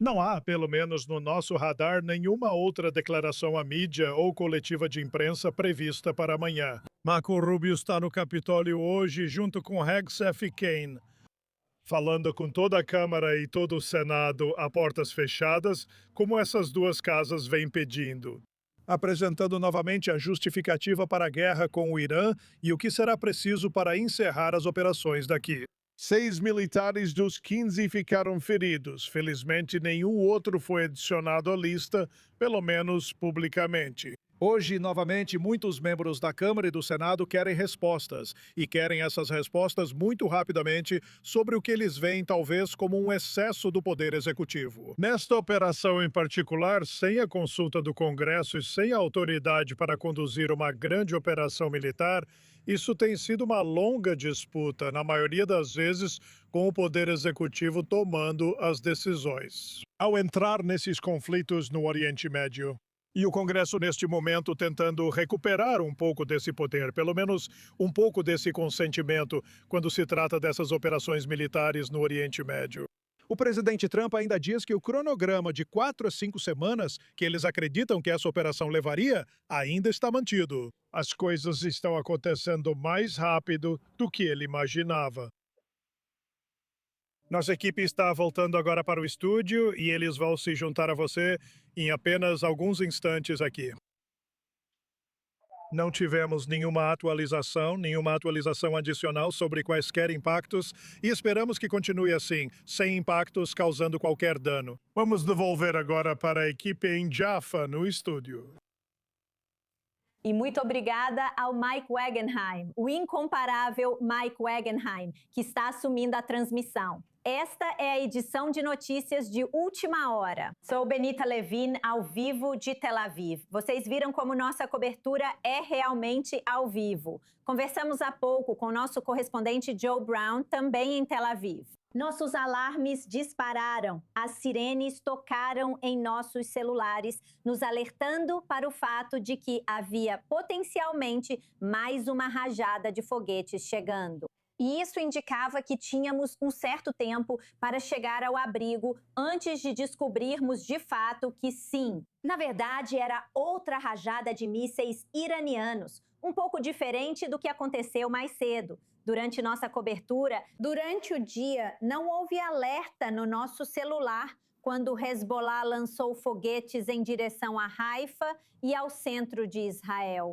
A correspondente sênior para o Oriente Médio, Ariel Ossaran, explica exatamente o que aconteceu agora, a diferença entre a rajada de mísseis iranianos vindo em direção a Tel Aviv e outras partes do país há poucos instantes e o Hezbollah.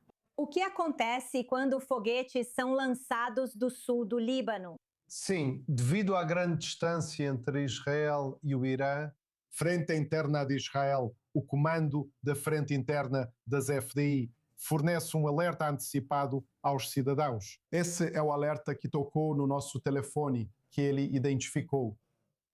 Lançamento de mísseis balísticos em direção a Israel. A área de impacto esperada é a nossa região, o centro de Israel. Então nós, no centro de Israel, recebemos esse alerta. E então, 5, 6 minutos depois, quando de facto os mísseis chegaram à região, as sirenes começaram a tocar. E então todos têm 90 segundos para chegar a um local seguro. Agora, esse é o melhor aviso antecipado que você pode pedir quando está sendo alvo de mísseis balísticos. Mas em relação ao que é lançado do Líbano, a distância é muito menor do que a Israel. Simplesmente não tem o luxo, a capacidade de fornecer esse aviso antecipado aos cidadãos.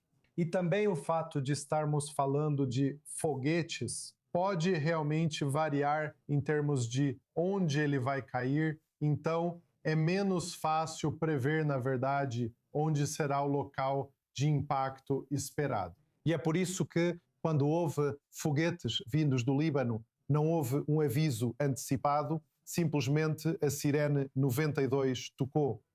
E assim, quando os mísseis vêm de uma distância maior, os israelenses têm mais tempo para se preparar. E foi isso que vimos neste caso há pouco tempo. Quanto aos resultados desse bombardeio, estamos falando de um punhado de mísseis balísticos. Nenhum ferido foi relatado, de acordo com os serviços de emergência de Israel. Ainda não há confirmação oficial de que todos os mísseis foram interceptados. Mas essa é realmente a expectativa dos resultados desse último bombardeio. E essa é a situação atual no momento. Os israelenses receberam há 2 minutos um alerta no celular para sair das zonas seguras. Nós seguimos a orientação. E agora estamos aqui transmitindo novamente. E assim, nossa cobertura continua. E claro, se houver qualquer atualização sobre esse ataque em particular, nós traremos para vocês. Assim que acontecer, fique conosco, temos muito mais para discutir. Agora quero dar as boas-vindas a Michal Kotlaound. Ela é a CEO do Fórum Jurídico Internacional e ex-enviada especial de Israel para o combate ao antissemitismo, juntando-se a nós do Centro de Israel. Neste momento, Michal, é bom te ver. Antes de entrarmos na questão principal, gostaria de saber sua opinião sobre o que acabou de acontecer agora. Está se tornando cada vez mais comum que as pessoas em todo o país precisem ir para uma zona segura, precisem ir para um abrigo, e elas não têm muito tempo para fazer isso. Talvez você possa nos descrever como é para você quando precisa buscar segurança, nos dar uma ideia de como é essa experiência para você. Nunca parece totalmente normal, né? Conte mais. Bem, Benita, isso nunca deveria ser totalmente normal. E lá vamos nós de novo. Aqui vamos nós de novo. Eu tenho que te interromper porque estamos em um alerta precoce enquanto falamos, quase indicando que sim. Na verdade, há outra possível enxurrada vindo aí. Aguardamos para ver. Este é o alerta em nossos celulares. Esperamos para ver se isso vai impactar o centro de Israel. Continue, Michal. Se tornar normal. Isso precisa ser claro e ouvido mundialmente.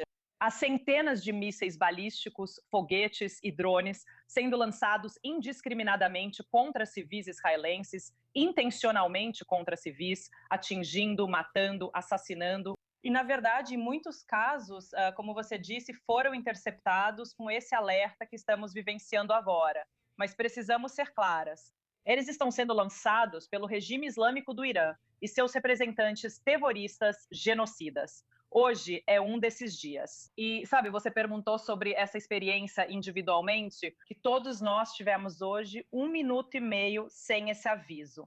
E agora estamos aguardando o alarme real. Porque vem de mais longe, do Irã, claramente, quando veio do Líbano hoje, lançado pelo Hezbollah, um grupo terrorista genocida, que é um proxy do mesmo regime islâmico do Irã. Alguns de nós tivemos que correr para o abrigo, alguns motoristas tiveram que parar no apostamento e pular para dentro do túnel ao lado da estrada. E precisamos entender que isso nunca deve ser normalizado. É nisso que o Estado de Israel está envolvido neste momento, em uma guerra de autodefesa.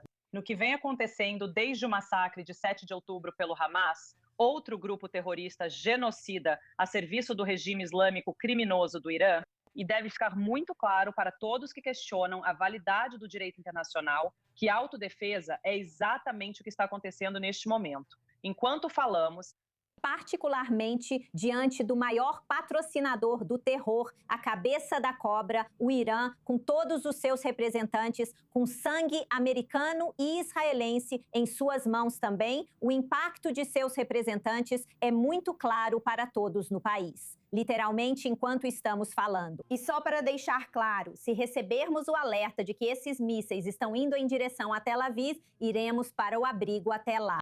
Gostaria de saber sua opinião sobre os acontecimentos no Irã nos últimos dias, a ação conjunta de Israel e dos Estados Unidos. As operações estão sendo cobertas pela mídia, porque a forma como isso tem sido retratado em certas partes do mundo. Homenagem ao líder supremo, que, segundo o New York Times, transformou o Irã em potência regional. Estamos discutindo agora que esse é, na verdade, o cabeça da serpente. Com tanto sangue nas mãos, esse é o líder supremo. Nos dê uma ideia de como a história está sendo coberta em diferentes partes do mundo, neste momento novamente. Só para ficar bem claro, Benita, são 47 anos de um regime que empobreceu o povo do Irã, torturou e massacrou eles. Nas últimas semanas, milhares deles, mais de 30 mil, foram supostamente massacrados. Esse é o principal patrocinador estatal do terror mundial. Já citamos alguns de seus representantes terroristas genocidas, que, com obsessão, construiu um anel de fogo com a intenção declarada abertamente de aniquilar o pequeno Satã. Esse é o Estado de Israel, o judeu entre as nações. E o grande Satã, que são os Estados Unidos da América, como você disse, ativamente desde 1979, assassinando civis, militares dos Estados Unidos e de outros países, atacando civis em solo de outros países, cidadãos desses países, em flagrante violação da sua soberania. Não apenas como principal patrocinador estatal, mas também nessa busca contínua por capacidades nucleares e balísticas que estamos testemunhando agora. Seríamos negligentes se não mencionássemos isso. Só esta noite recebemos a notícia de que Israel conseguiu, com muita esperança, destruir o local onde estava a peça final das capacidades nucleares deles. Este regime islâmico no Irã pretende construir uma realidade alternativa sobre os escombros da nossa civilização, que ele declara ter a intenção de aniquilar. E isso cobriu aquele carniceiro de Teherã, que já massacrou mais de 30 mil iranianos nas ruas de Londres, Sydney e Toronto. Descrito como o lado certo da história, está agora, como você disse, nas páginas do New York Times e de outros veículos da grande mídia, da mídia tradicional, como se ele fosse o avô simpático que teve algum tipo de impacto histórico, um impacto positivo no mundo, nos assuntos globais. É como dizer que Hitler morreu aos 56 anos, com o impacto global que isso teve na Alemanha, para a Alemanha e ao redor do mundo. É isso que estamos vivenciando. E quero deixar muito claro que essa falsa equivalência moral é exatamente o que encorajou esse regime islâmico criminoso no Irã e seus representantes terroristas genocidas. Se não houver clareza moral por parte das democracias ocidentais, das instituições internacionais, já vimos o secretário-geral e supostos líderes e organizações de direitos humanos condenarem o que está acontecendo. Isso é, como eu disse, não apenas uma guerra de autodefesa, mas também contra o que seria um ataque iminente, não só aos países que declara abertamente a intenção de destruir, mas, na verdade, a nossa civilização compartilhada. Essa cobertura faz parte da 8ª frente dessa guerra. Uma 8ª frente que é uma guerra não convencional, por corações e mentes, que já dura décadas e transformou o direito internacional em arma. E claro, vale repetir agora, os foguetes que foram lançados em direção a Israel são lançados contra áreas civis. Esses foguetes estão mirando israelenses em todo o país, no norte, no sul e no centro. Vamos esperar para ver como tudo se desenrola. Michal Kotlavunsh, fique segura. Muito obrigada por se juntar a nós ao vivo do centro de Israel em circunstâncias tão incomuns. Obrigada, Michal. Obrigada, Benita. Só reforçando a resiliência e coragem da sociedade israelense ao enfrentar esta guerra existencial em defesa da liberdade e da humanidade mundial. Sem dúvida alguma, muito obrigada, como sempre, por continuar conosco agora. No estúdio, o analista de segurança Yaakov Lapen, o correspondente do Oriente Médio Ariel Ossarat e o correspondente sênior Owen Ultimate Owen. Acabamos de voltar do abrigo poucos instantes após a continuação desta transmissão. E mais um alerta no nosso telefone sugerindo outro bombardeio, mais mísseis indo em direção a áreas civis do país. Enquanto falamos... A vida em Israel, Benita. E o triste é, ou talvez o lado positivo seja, que a mente humana é resiliente. E nós nos acostumamos com isso ao longo de mais de 2 anos. E eu novamente. Por um lado, vemos o que pode acontecer quando esses mísseis passam. E vemos como as pessoas podem se ferir e até, Deus me livre, morrer. Por outro lado, todos nós já vimos os vídeos novamente. Agora que encerramos o feriado de Purim e a maior parte do país em Jerusalém começa a celebrá-lo. As celebrações dentro dos abrigos antiaéreos, com multidões de jovens lá, mostram como ainda podemos celebrar a vida e ainda podemos comemorar nossos feriados. Como o usuário do Twitter disse, não houve um Purim como este em 2.500 anos para celebrar este feriado. Mesmo enquanto estamos lutando contra uma possível exterminação vinda da República Islâmica do Irã. E agora temos a sirene tocando, então obviamente vamos ajudar com as sirenes. Voltaremos assim que for seguro fazê-lo. Nossa equipe está voltando para o abrigo lá em Jaffa. Que Deus proteja todos que estão sob esses alertas agora. E, por favor, sirenes. Se você estiver ouvindo sirenes ou recebendo alertas vermelhos no seu celular, por favor, encontre o abrigo mais próximo e vá para lá o mais rápido possível. Manteremos vocês informados da melhor forma possível. De Washington, sou Mike Wagenheim, na Casa Branca. Alertas vermelhos estão sendo enviados para celulares em todo Israel neste momento, abrangendo uma grande parte do país. Elas se estendem pela costa do Mediterrâneo, desde um pouco ao norte de Sderot, subindo até Ashkelon, Eston, Rasham, Lation, Colônia, Erzalia, Netanyahu e até Étera. Depois se estende para o leste, passando por Jenin e descendo pela parte leste de Israel e entrando em Judeia e Samaria, passando por Jericó, a leste de Jerusalém, Belém e Hebron. E então vira para sudoeste em direção ao Negev e depois volta para noroeste novamente, logo ao sul de Kirat, Gat e Ashkelon.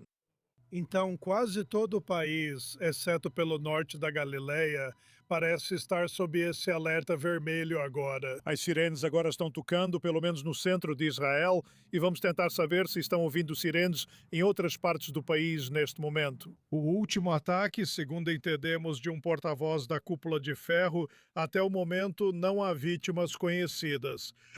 MDA, paramédicos e técnicos de emergência foram enviados para os locais de impacto relatados e equipes adicionais estão atendendo várias pessoas que ficaram feridas enquanto iam para os abrigos. Mas os próprios mísseis, os foguetes, até agora não causaram vítimas conhecidas.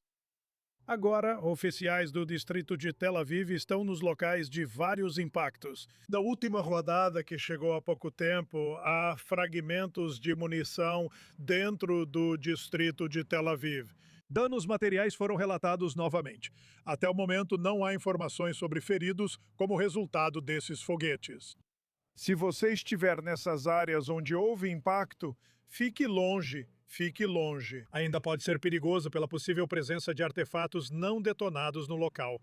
Portanto, não se aproxime desses locais de impacto e evite tocar nos destroços, pois eles podem conter materiais explosivos. Não toque em destroços, mesmo sem materiais explosivos. Qualquer item suspeito deve ser comunicado imediatamente ao centro de emergência da polícia. Estamos recebendo agora uma atualização. O alerta vermelho está ativo aqui. As informações são parecidas com as anteriores, mas agora grande parte do país está sob alerta vermelho. Novamente, é praticamente toda a costa do Mediterrâneo. Desde pouco ao norte de Ashdod até Netanyahu e se espalhando pelo país em direção ao leste, atravessando toda a região até Judeia e Samaria, a Cisjordânia, Ela engloba Jerusalém e, novamente, uma enorme parte do país, neste momento, está sob esses alertas vermelhos. Por favor, se você receber um alerta no seu celular, se ouvir sirenes, vá para um abrigo o mais rápido possível.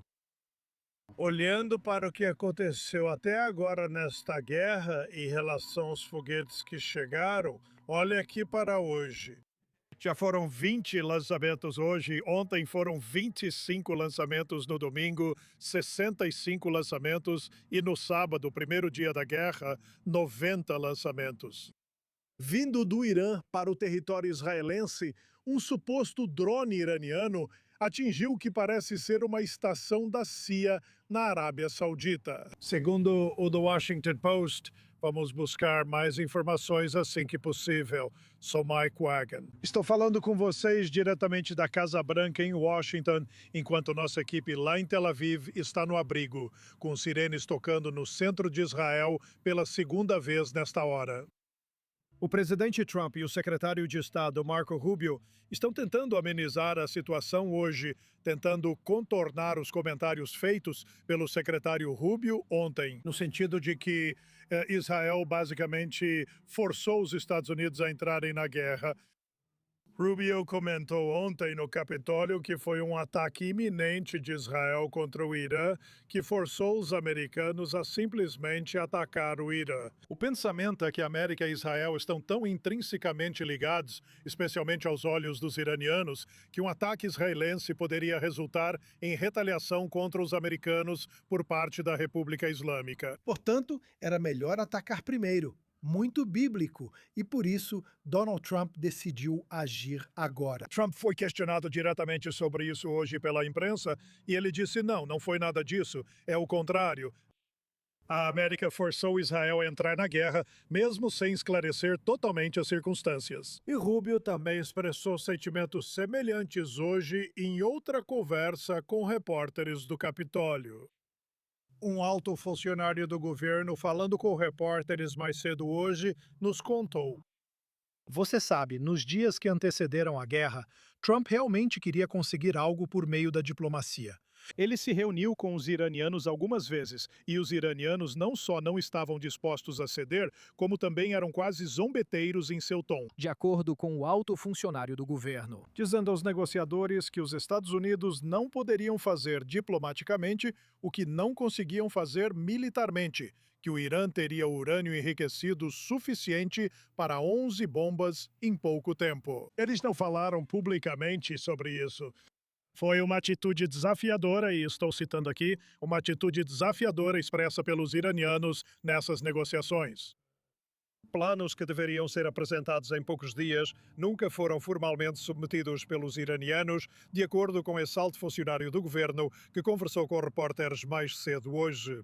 E, no final das contas, havia muitas lacunas no que os iranianos estavam dispostos a realmente apresentar para corresponder à realidade do que os americanos estavam dispostos a aceitar. Além disso, foram feitas descobertas em um centro de pesquisa em Teherã que deveria ser usado para pesquisas médicas de quantidades alarmantemente grandes de urânio enriquecido, o que simplesmente não condizia com o tipo de centro de pesquisa, algo que os iranianos também não conseguiram explicar. No final, foi tomada a decisão de interromper as negociações e similares.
Parada de metrô leve.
Bem-vinda de volta a esta edição de notícias. Eu sou Benita Levin, ao vivo de Tel Aviv e, mais uma vez, acabamos de voltar do abrigo antiaéreo aqui no nosso complexo de estúdios. Israel está intensificando seus ataques a alvos terroristas em duas frentes ao mesmo tempo, conduzindo combates simultâneos em Teherã e Beirute. E claramente a resposta é muito rápida, como acabamos de experimentar nos últimos momentos. 2 vezes tivemos que sair do estúdio para ir ao abrigo com um alerta em nossos celulares indicando ataques iminentes vindos do Irã. A correspondente sênior do Oriente Médio, Ariel Ossaran, o analista de segurança Yaakov Lapen e o correspondente Owen Altman estão aqui comigo no estúdio. Agora acabamos de voltar pela segunda vez do abrigo. Ariel Ossaran, atualize a gente sobre exatamente o que está acontecendo agora, a ameaça, os mísseis, qual é a última novidade? Esse último ataque foi um míssil balístico lançado do Irã. Ele foi interceptado, mas fez com que milhões de israelenses corressem para os abrigos. Isso está se tornando mais uma dinâmica dos Houthis, de enviar um míssil, 2 mísseis de cada vez, para atrapalhar a vida cotidiana. Em vez de realmente ameaçar a segurança nacional de Israel, agora, obviamente, os israelenses não devem ser complacentes e devem seguir as diretrizes do comando da Frente Interna da IADF. Ao ouvir uma sirene, devem buscar abrigo. O mesmo vale para os mísseis Houthi, aliás, que ainda não vimos nesta operação deste sábado. Mas o que isso mostra é que quando Israel diz que destruiu cerca de 300 lançadores de mísseis balísticos, este é o resultado. Eles não conseguem lançar grandes rajadas que representem uma grande ameaça para grandes partes do país. Na verdade, eles querem mostrar que têm capacidade de lançar mísseis, ou seja, podem fazê-lo se quiserem. Mas, se eles quiserem realmente ferir Israel, eles já não conseguem mais. Ou, ao que parece, em relação aos ataques dos últimos 48 horas, a capacidade deles de ameaçar os israelenses diminuiu significativamente. Agora, novamente, isso não é para subestimar a ameaça de um míssil balístico. Alguns deles têm ogivas fragmentadas que se espalham por uma grande área. Mas, no fim das contas, estamos vendo por nós mesmos os resultados da operação israelense, ou melhor, da operação conjunta entre Israel e os Estados Unidos para caçar constantemente esses lançadores de mísseis balísticos. Quando as forças de defesa de Israel afirmam ter eliminado 300 lançadores, referem-se apenas às próprias ações. Os Estados Unidos também estão destruindo lançadores. Então, estamos vendo uma degradação significativa nas capacidades e na capacidade de lançamento do Irã em direção a Israel. E, ao mesmo tempo, os esforços de Israel para reduzir ainda mais a capacidade e as habilidades deles continuam. As forças de defesa de Israel afirmaram que desde sábado lançaram mais de 4.000 bombas sobre o Irã. Esse é o mesmo número usado em toda a guerra de 12 dias em junho passado. Quais outros números chamaram sua atenção, Yaakov, diante de tantos ataques intensos tentando evitar exatamente o que acabou de acontecer?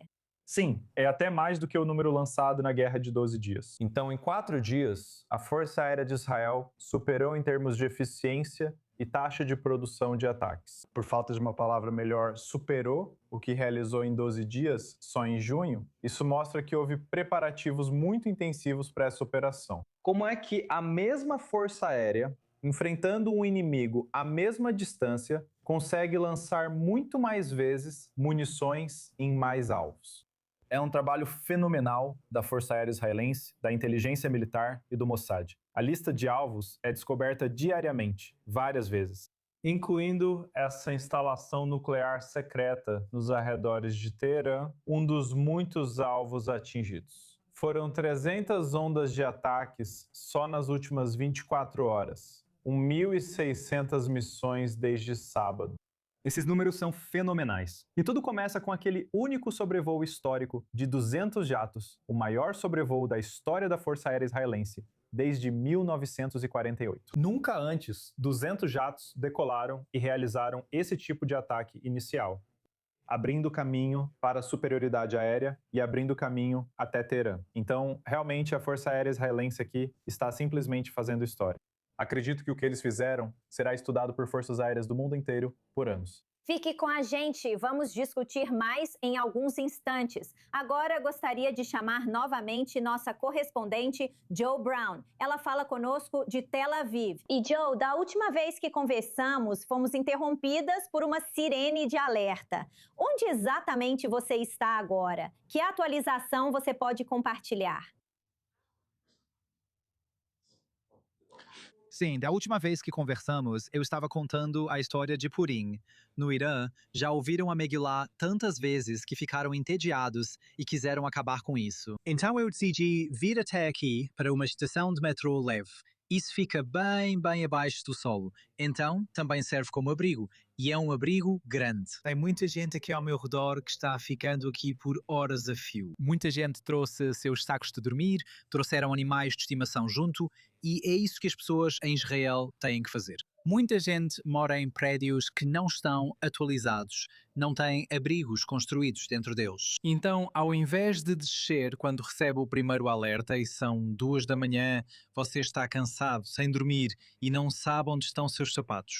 Você não quer ter que se preocupar em descer escadas, podendo até se machucar. Então, muita gente fica aqui para facilitar para si mesmo. Nos últimos ataques contra Israel, os mísseis balísticos foram disparados em direção ao país. Magdan Vidadam disse que uma pessoa ficou levemente ferida com um ferimento de estilhaço. Nenhum local importante foi atingido, nenhum prédio. Um míssil foi interceptado. Sabemos que um caiu em uma área aberta. Mas pelo resto da noite, milhares de pessoas vão dormir em abrigos públicos. Exatamente assim. Mais uma vez para muitas pessoas. E de novo, como você disse, muita gente não tem abrigos dentro de casa. E elas precisam vir e fazer um plano B, assim como você fez aí. Obrigada pela atualização. Fique segura. Correspondente Joe Brown, ao vivo de Tel Aviv, mais uma vez, muito obrigada pela sua cobertura. E agora, ainda no estúdio, vamos falar com o nosso correspondente sênior, Owen Altman, sobre uma questão que discutimos mais cedo na transmissão. Quem está no comando? No Irã, o líder supremo deixou o poder e há planos para seu filho assumir. Quais as novidades? O que você está descobrindo? Ou mais, Benita, segundo a Iran International, principal veículo da oposição iraniana, baseada fora do país, mas com excelentes fontes internas e muito confiável, informa que o novo líder supremo já foi escolhido. É Mujtaba Kamani, o filho de, que chegaram a pensar ter sido assassinado no primeiro dia da guerra. Mas ele não foi. Acredita-se que esteja ferido aqui. Quando vi sua foto na tela, parecia tão linha dura quanto, ou mais que, seu pai. E Benita, também, de forma importante, é mencionada e citada no próprio artigo da Iran International como sendo próxima da guarda revolucionária iraniana. Benita, todos nós estamos tentando entender e interpretar os sinais sobre onde está o verdadeiro poder na República Islâmica nestes dias tumultuados para o regime após o assassinato e morte de Ali Khamenei.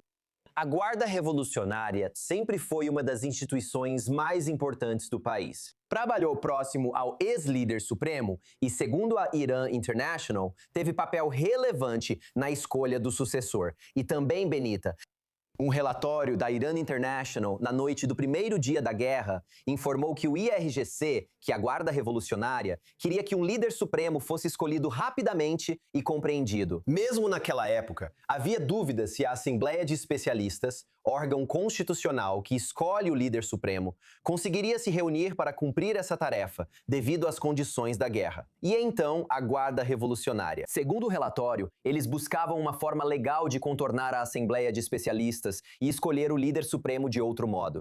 Acontece que, segundo a mídia estatal iraniana, o órgão, a Assembleia, conseguiu votar remotamente de qualquer forma. A Guarda Revolucionária teria alcançado seu objetivo, colocando Mujtaba Khamenei como novo líder supremo, segundo relatos ainda não confirmados oficialmente. Bem, é um momento muito oportuno, porque sobre essa mesma história, agora recebemos Andrew Canelli, diretor de políticas da União Nacional pela Democracia no Irã, que está conosco diretamente de Washington. Muito obrigada pelo seu tempo. A liderança do regime iraniano está sendo rapidamente dizimada. Para começar, o que você acha desses relatos? Estávamos discutindo aqui no estúdio que o líder supremo será substituído por seu filho, Mujtaba, isso de acordo com a Iran International. O que você acha disso? Qual é a sua reação? Acho que o seu correspondente sênior resumiu bem. Sempre haverá uma crise de sucessão. Mesmo se Khamenei morresse naturalmente, seu filho seria um dos principais candidatos ao poder. O que eu acho realmente importante enfatizar aqui é que quem quer que assuma a liderança desse regime ou faça parte da estrutura de liderança do regime daqui para frente, não será alguém que os Estados Unidos conseguirão trabalhar com, ou que fará um acordo com os Estados Unidos, ou cooperará, ou dará ao presidente Trump o que ele quer. E B, eles não terão legitimidade entre o povo. Essas são pessoas que ainda faziam parte do massacre que vimos em janeiro, onde mais de 40 mil iranianos foram mortos. Então eu enfatizaria essas duas coisas, assim como o fato de que quem vier a seguir provavelmente será um alvo muito importante para os Estados Unidos e Israel. Seguindo em frente. Sem dúvida, qualquer pessoa em posição de liderança agora, ao que parece, está em algum tipo de risco. Especialmente ao sabermos que durante a reunião dos clérigos para discutir o próximo líder, esse local foi alvo de um ataque. Estamos aguardando a confirmação desse ataque e exatamente o que aconteceu. O que sabemos é que há relatos também no Irã de que o líder supremo será enterrado na cidade sagrada de Mashhad. Faz tempo, obviamente, desde que um enterro dessa magnitude aconteceu. Como provavelmente será? Quem estaria presente? Nos dê uma ideia da magnitude de um momento como esse para o regime, é claro. Claro, não tenho muito a acrescentar.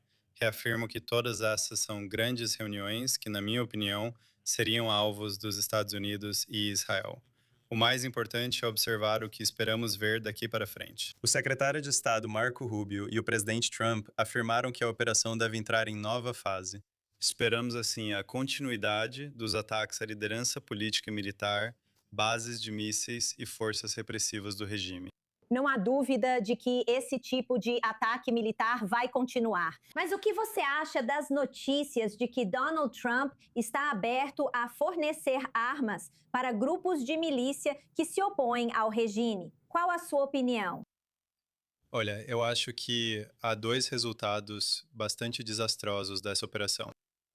O objetivo deve ser o que o presidente Trump e o primeiro-ministro israelense Netanyahu têm destacado regularmente, que é dar ao povo iraniano a chance de decidir seu próprio futuro. Os dois resultados desastrosos seriam, primeiro, aceitar uma figura de dentro do regime, como se existisse algum tipo de chamado moderado, e segundo, tentar enfraquecer o Irã, promovendo o separatismo e a fragmentação do país. O que o primeiro-ministro tem dito de forma consistente é que eles esperam ajudar o povo iraniano a promover a mudança de regime por si mesmos e a decidir seu próprio futuro. E eu acho que esperamos que eles continuem avançando em direção a esse objetivo. E certamente toda a região está esperando para ver o que parece ser uma nova era para o povo iraniano que está chegando em breve.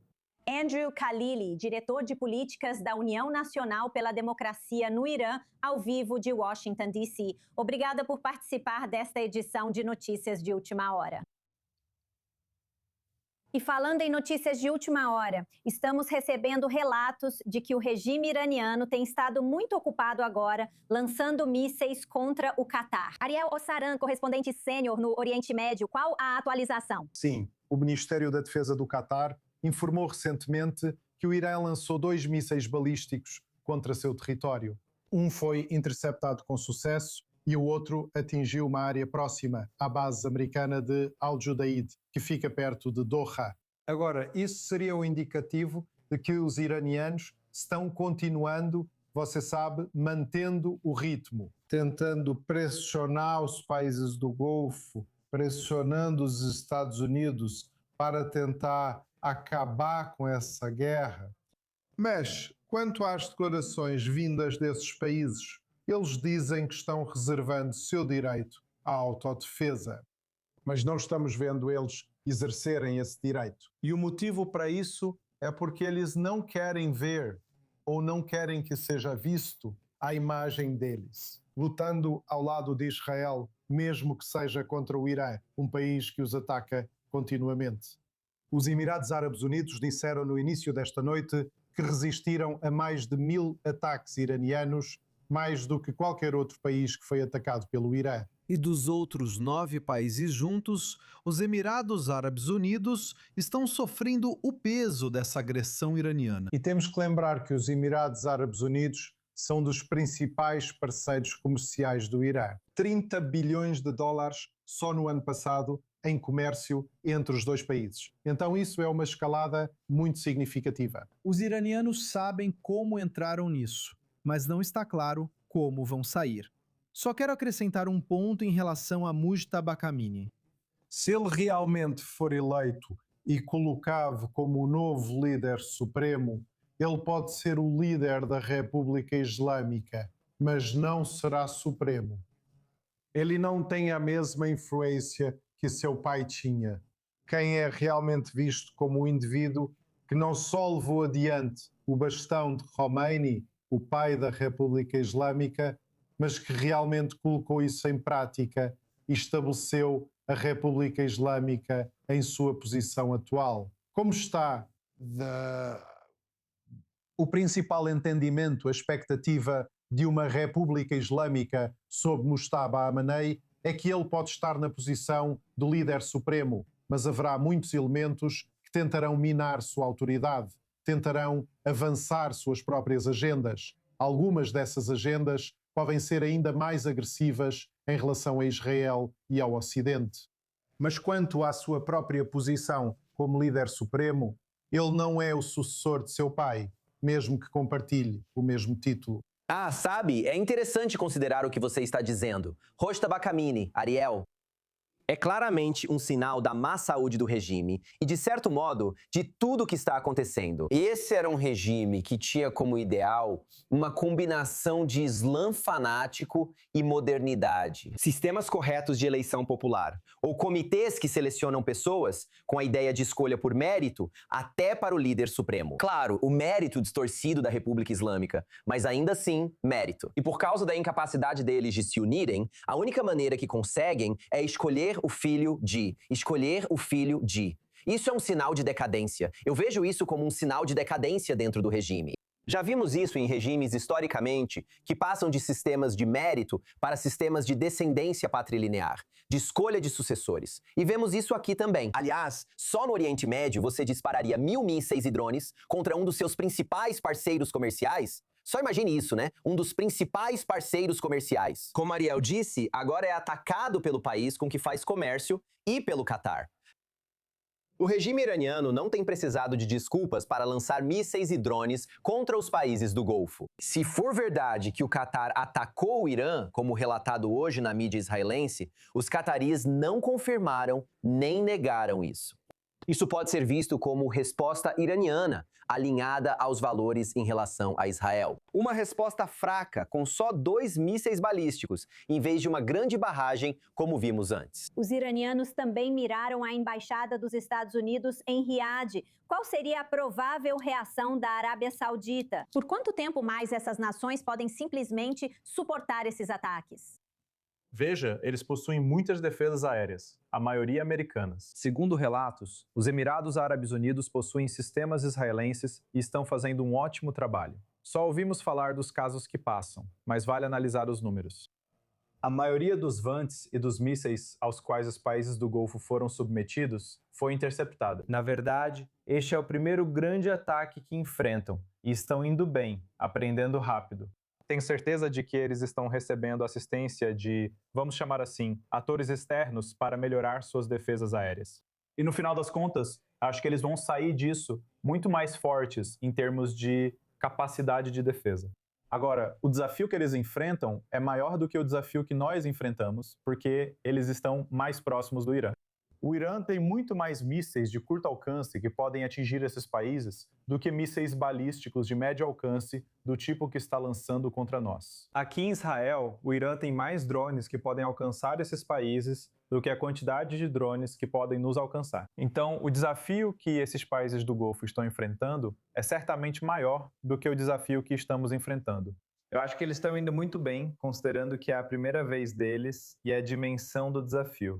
Eles merecem elogios. Seus sistemas de defesa aérea funcionam. Eles devem aprender muito com isso. E precisamos olhar para o quadro geral, não só para os que passaram. Porque se muitos mais, digamos assim, muitos mais mísseis e drones realmente poderiam ter passado do que os que passaram, Estávamos falando mais cedo sobre o ataque dentro de Dubai, perto do consulado dos Estados Unidos. Agora estamos ouvindo, o Departamento de Estado dos Estados Unidos está elevando o nível do aviso de viagem para o nível 3. Então, claramente, há grandes preocupações. E também estamos ouvindo do Washington Post que a estação da CIA na Arábia Saudita foi alvo de um ataque suicida com um drone suicida iraniano.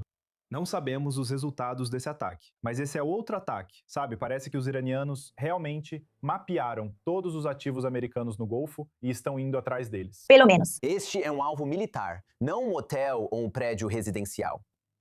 Realisticamente, que tipo de capacidade o Irã tem para continuar atacando Israel desse jeito e todas essas diferentes nações? Já estamos cobrindo isso há 4 dias, com tentativas regulares de causar interrupções. Também está ameaçando provocar caos no Estreito de Hormuz. Como o Irã tem capacidade para fazer isso? E, realisticamente, por quanto tempo isso ainda pode continuar até que haja uma reação adequada, não só dos Estados Unidos e de Israel?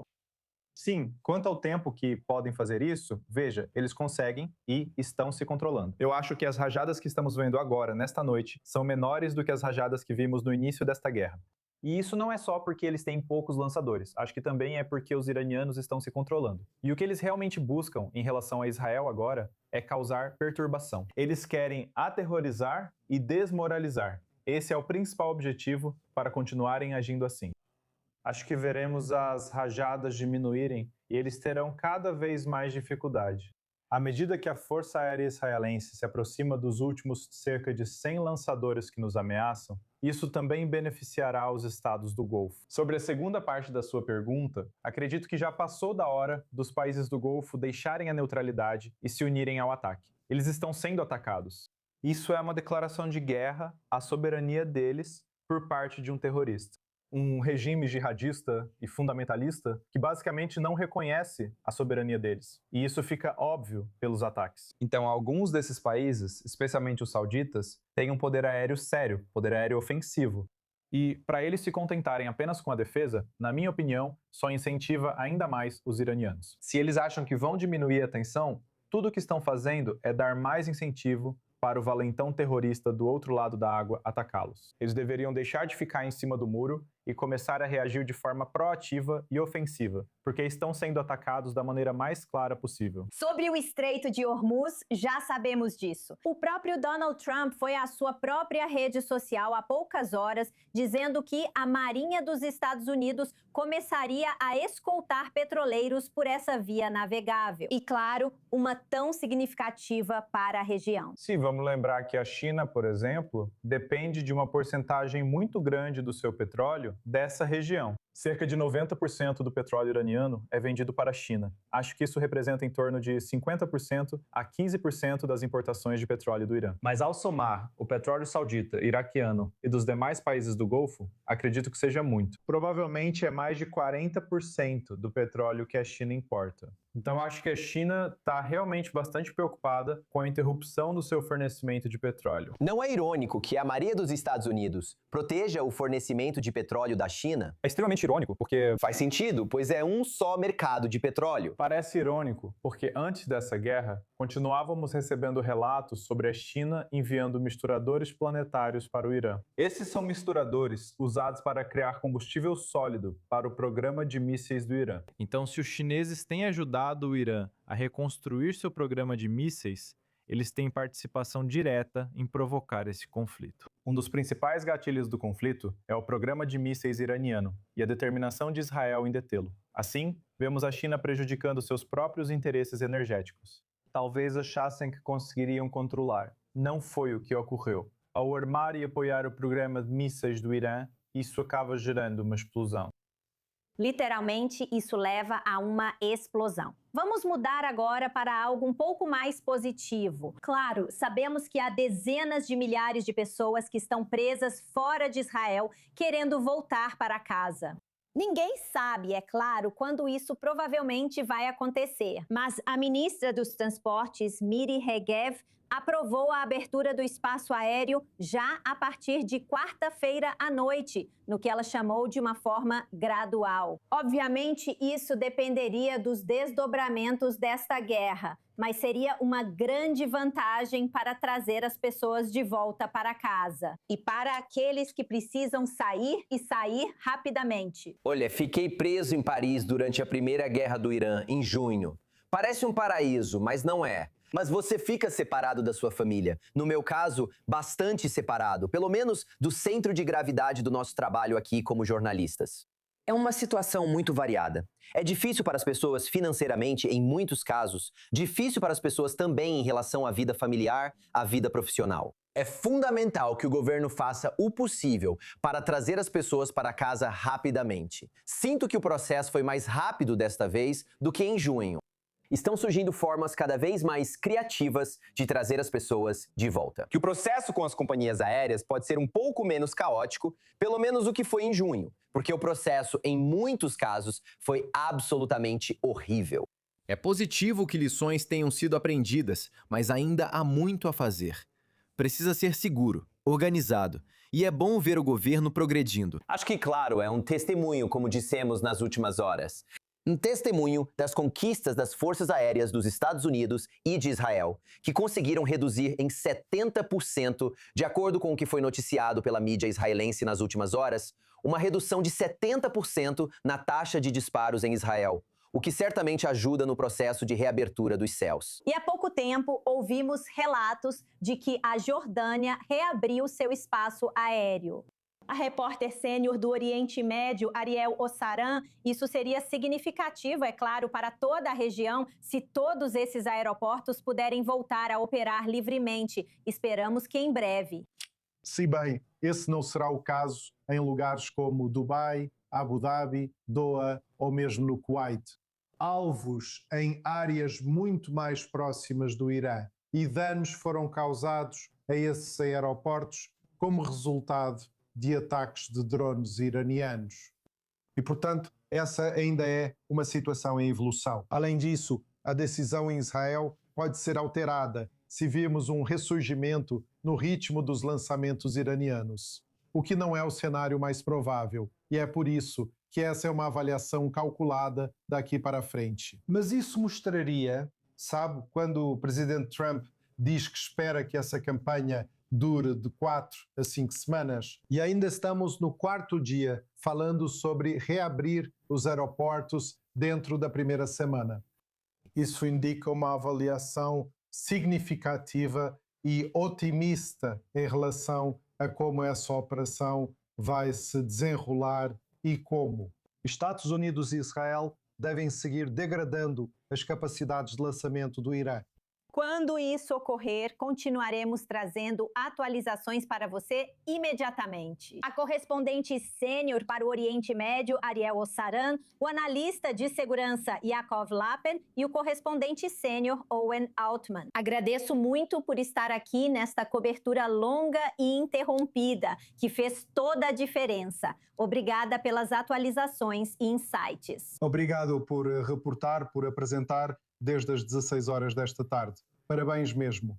Não faltaram acontecimentos para discutirmos. Obrigada a todos. E assim encerramos esta edição de Notícias de Última Hora. Acompanhe nossas redes sociais para saber mais sobre essas histórias. E confira nossa programação ao vivo em inglês desta semana para trazer a você a cobertura atualizada da guerra. Começamos nossa transmissão às 16 horas. Horário de Israel continuando às 18 horas e depois às 20 horas, que corresponde às 13 horas no horário do leste dos Estados Unidos, e teremos mais um especial de 2 horas às 22 horas.